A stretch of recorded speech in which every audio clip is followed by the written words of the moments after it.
Hi there. Um, Another review. Been reading a book called New Kings of the World by Fatima Bhutto. Dispatches from Bollywood, Dizzy, and K-pop. If some of you might know about her, but Fatima Bhutto is the granddaughter of Zulfikar Ali Bhutto and the niece of Benazir Bhutto, and she belongs to a family that probably would be the equivalent of the Kennedys in America. So she comes from this family who have been very involved with politics in Pakistan and the subcontinent. So, she comes from, it's difficult to say a place of privilege. Because she also saw her father get gunned down, possibly by other political rivals, and lived a lot of her life in Lebanon and Syria, but she's, when you listen to her, she's clearly a child of the world. She's she's a cosmopolitan, truly cosmopolitan, cultured figure, and that's obvious when you listen to her.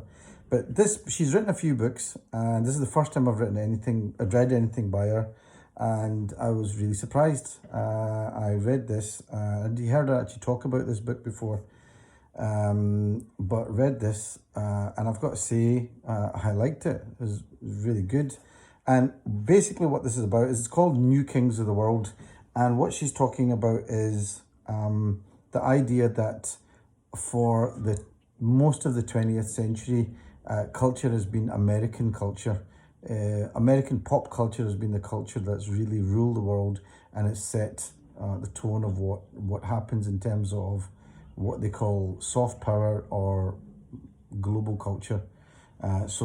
Presley, blue jeans, and Hollywood. So she's saying that that's changed now. In this part of the 21st century, there's a multipolar world. It's not just all about America, and she does that by looking at three movements in terms of culture. One of them is Bollywood. The other one is something called Dizzy, which are these Turkish dramas, and the last one is K-pop, which I knew nothing about. Bollywood, Bollywood is one of these things that she could probably have spent. You could probably have written 2 or 3 books about Bollywood.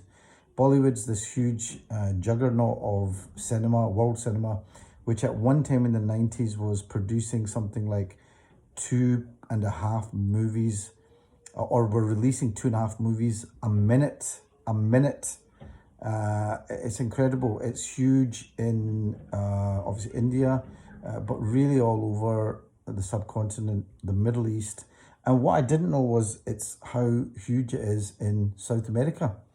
And what I saw, and what she does is she spends a few days with a guy called Shah Rukh Khan.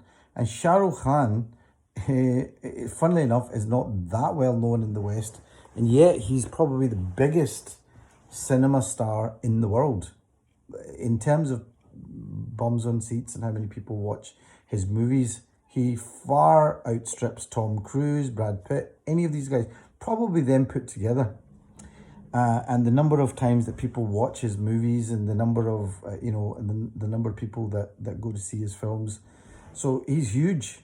And so she spends 2 or 3 days with him, and it's kind of interesting. So she does talk about Bollywood, and that, it's very interesting, but she spends 2 or 3 days with him, and he's on a sort of, he's in Egypt shooting on some TV series. So she discusses his movies, but she also looks into very much how Bollywood has changed. And I would say Bollywood, actually, she talks about the new kings of the world, but actually Bollywood's been around for years. It's probably an old king. Bollywood's been around since, I would say almost maybe even maybe not before Hollywood, but pretty much almost the same time. So it's been going strong for a long, long time. I mean, through the silent era, and the 20th century and now. And she does talk about how Bollywood has changed. So initially, Bollywood was very much a unifying force for the country, and had very socialist ideals and bringing cultures together. Now it's kind of become something else. It then went through the socialist kind of angry young man phase of the 70s, where corruption was looked at. But now Bollywood, the way she talks about it, has become almost a kind of vehicle for the government, which is at the moment quite a right-wing government, which pretty much isolates minorities, and you know and Bollywood's become almost like a kind of voice piece for them. So she and the heroes of Bollywood at the moment, or at least during Shah Rukh Khan's time, were not people that were really reflecting ordinary Indians. They were people who had loads of money. So there was aspiring to have loads of money, and be traveling all over the world in jets. So that's kind of interesting. So like she says herself, that Bollywood could have been a subject she could have written 2 or 3 books about. And then she goes to Turkey, and she looks at the start of something called Dizzy. And Dizzy are Turkish drama series which have really taken off. And by the way, one thing I've got to say about Bollywood and Shah Rukh Khan, he's huge in South America. So places like Peru, he is huge. And I didn't realize how big he was, to the extent that there are, like, in Lima, there are like 3 or 4 Shah Rukh Khan clubs where people spend like they dress up like Shah Rukh Khan. They sing the songs. So it's quite big. And they feel that they can relate to Bollywood more than they can to Hollywood. Partially because they think that they actually look like them, but also because they think that they still relate to the values that they have. So that was quite an interesting eye opener. Then she spends time in Turkey, and she looked at the rise of what's called Dizzy. Now they don't like them being called soap operas, but they're like drama serials, and they have had enormous success, to the extent where about 10-12 years ago they were selling these drama series, and they made something like about $3 million from selling these.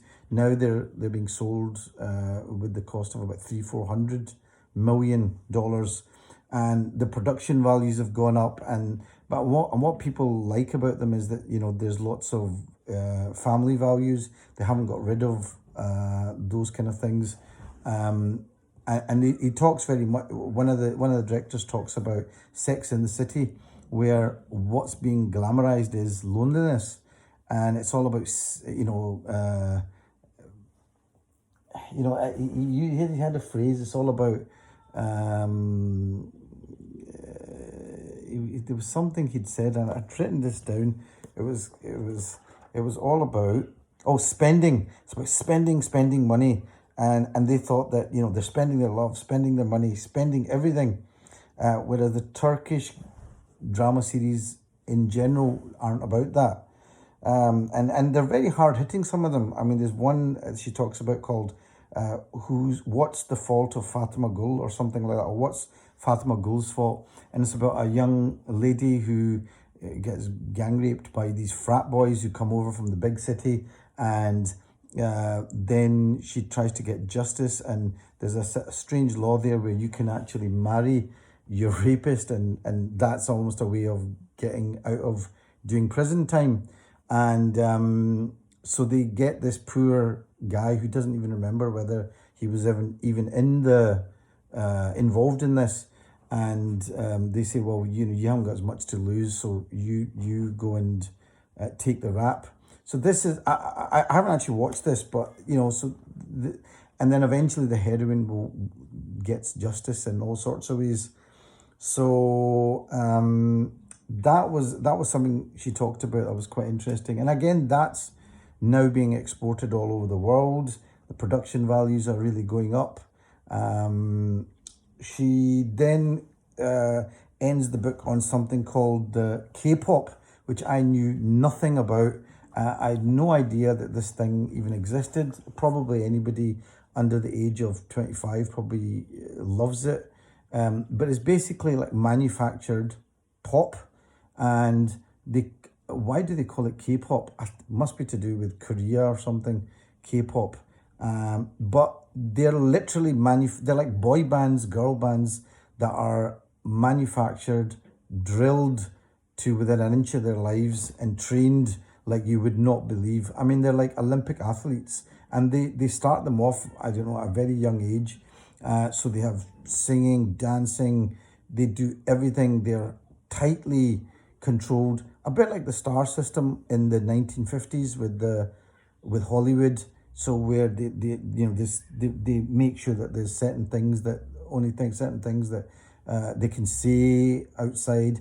And the other thing is that they don't just have, they have like subdivisions. So they have a subdivision of K-pop groups for China, and if it's like for another country, it'll be a group for them, and it's very tightly, kind of, it's almost like a technical machine, and they probably feed back statistics and all that kind of thing, and they're very successful. So, and this is partly because they did this because there was a big crash. I think it was the 2007 crash. So they thought, how can they make money? And they thought they thought cultural exports were the way to go. And so they came up with this idea called K-pop, which I think is incredible. So she talks a lot about K-pop. Not a lot, actually. She spends about a chapter or two on it. But this was, and actually, now that I've read this book, I kind of looked at a few things on the net, and she was saying that there's other things she could have included. So there are other areas that she could have looked at. Like China's becoming a big cultural powerhouse, and China now spends money on Hollywood. It puts, it's doing that.